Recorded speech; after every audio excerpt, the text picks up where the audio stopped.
নমস্কাৰ জেআৰজি ব্লগলৈ পুনৰবাৰ সকলোকে স্বাগতম জনাইছোঁ। আজি আমি আলোচনা কৰিবলৈ লৈছোঁ গুৱাহাটী হাইকোৰ্টত খালী হোৱা 14টা পদৰ সম্পৰ্কত। এই পদসমূহৰ বাবে কোনে কোনে আবেদন কৰিব পাৰিব, যোগ্যতা কি কি লাগিব আৰু আপোনালোকে কেনেকৈ আবেদন কৰিব সেই সম্পৰ্কে আজি ভিডিঅ'টোত আমি আলোচনা কৰিম।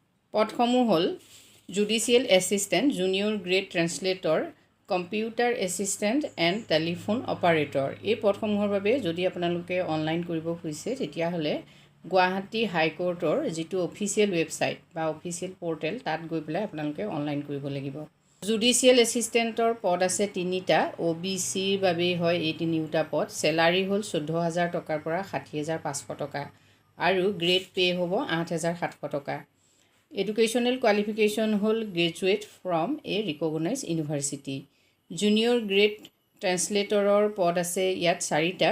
4টা পদ আনৰিজাৰ্ভ আৰু স্কেল অফ পে' হ'ল 14,000ৰ পৰা 60,500 টকা, গ্ৰেড পে' হ'ল 8,000ৰ পৰা 700 টকা। এডুকেশ্যনেল কোৱালিফিকেশ্যন চাওক, master degree from a recognise university in any official language of the state concerned under the jurisdiction of the Guwahati high court, computer certificate, diploma of at least 6 months duration. কোনো এটা লেংগুৱেজত যদি master degree কৰিছে লগতে আপোনালোকৰ যদি computer ছমহীয়া diploma আছে তেতিয়াহ'লে এই পদসমূহৰ বাবে আবেদন কৰিব পাৰে। নেক্সট আহিলে কম্পিউটাৰ এছিষ্টেণ্ট। কম্পিউটাৰ এছিষ্টেণ্টৰ 6টা পদ খালী হৈছে। আনৰিজাৰ্ভৰ বাবে 3টা, OBC MOBCৰ বাবে 1টা আৰু SCৰ বাবে 1টা, STPৰ বাবে 1টা। স্কেল অফ পে' চাওক, 14,000ৰ পৰা 60,500 টকা আৰু গ্ৰেড পে' হ'ল 6,200 টকা। এডুকেশ্যনেল কোৱালিফিকেশ্যন চাওক, must be a graduate for a recognise university.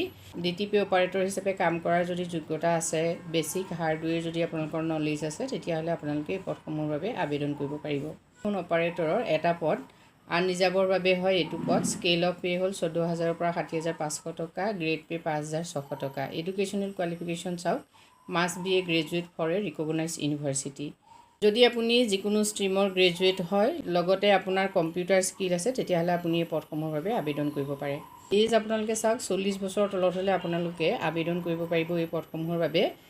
As relaxation থাকিব, OBC MOBCৰ বাবে 3 বছৰ, SCৰ বাবে 5 বছৰ, STP STHৰ বাবে 5 বছৰ আৰু PWBDৰ বাবে থাকিব 10 বছৰ।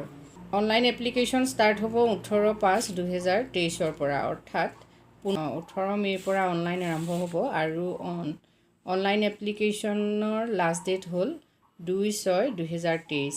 ফিজটো আপোনালোকে চাওক, SC STৰ বাবে 150 আৰু PWDৰ বাবে নীল, অল আদাৰ্ছ কেণ্ডিডেটৰ বাবে 300।